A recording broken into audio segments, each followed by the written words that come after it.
Hey, it's Adam with the Productivity Academy, and today I want to talk to you a little bit about how you can improve your virtual assistant productivity. This is going to be fairly specific in terms of something you can do when you bring those people on. As far as ongoing productivity, that's a really big topic and something we can definitely dive into later on. But real quick, if you haven't yet, you can click on the subscribe button, stay up to date with stuff like this, weekly Q&As, app reviews, all sorts of stuff around productivity, process, automation. All right, but let's get into it. So, something I put off doing myself because hiring VAs, usually it's for a more specific job. You're maybe like editing a video or editing some audio or doing, posting a video or publishing a post or, these little tasks.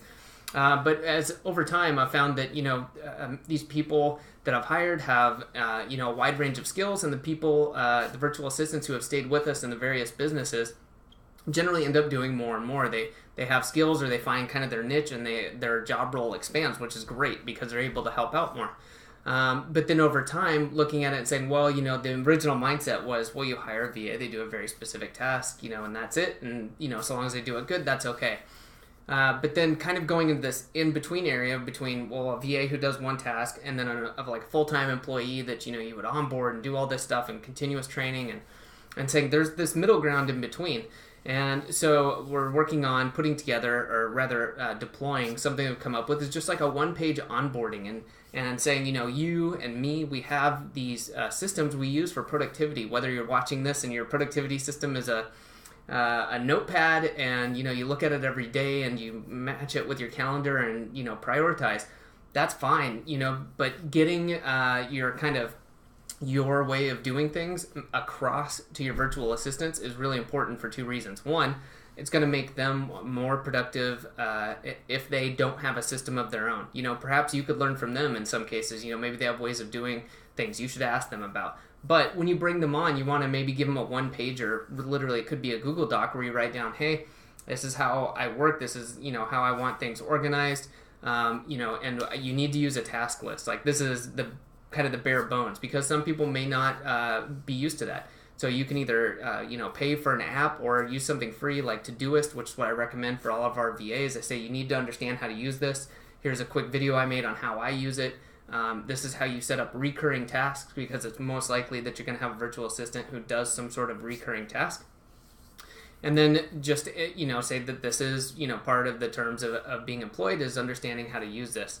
And then do that for any major tools. Maybe it's Trello, maybe it's Google Drive. Again, these don't have to be super in-depth, but you want to make sure that they have that level of knowledge so that they can easily use these tools. And it's going to help them be more productive and know that you're invested in them and helping make their lives easier, or at least making their job easier. So I know being on either side of that, people appreciate that. They understand that you're interested in what they're doing.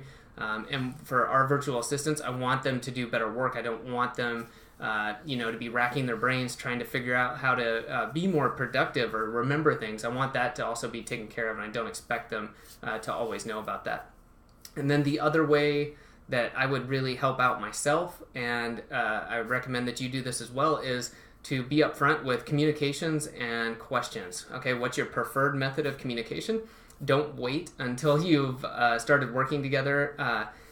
If you're already there, that's fine. You figure out some of this stuff the hard way. But what's your preferred method? Do you want them sending emails all day? I would say probably not. But maybe you do, and you have a folder, and you tell them, I'm going to check it once or twice a day. Maybe it's Skype or Slack, whatever it is. But tell them, hey, here's how you go about communicating with me. This is the preferred channel. And then this is the method. So, for example, a method might be, I'm open to any question that you might have. However, these two things need to apply. One, you need to describe in detail what the problem or issue or question is. And then two, you need to tell me where you've already looked for a solution. Have you Googled it? If you did, what did you find? Was there any support or help docs I've given you? Did you look there? Because I want to, a lot of times just having that as part of the SOP will help people remember, oh yeah, I need to not just kind of immediately ask that question. I need to spend a little bit of time looking for the answer. So hopefully that's helpful. This is something you can put together in literally 5 or 10 minutes. Just think about how you want people to use these tools that are available. Do you have preferred ones like Todoist or Trello or whatever it is you're using? show them how to use it effectively really quickly, just so that they can do their job well, and then be clear about communications and questions and things like that. So hopefully this is helpful, and looking forward to diving into this a little deeper in coming videos.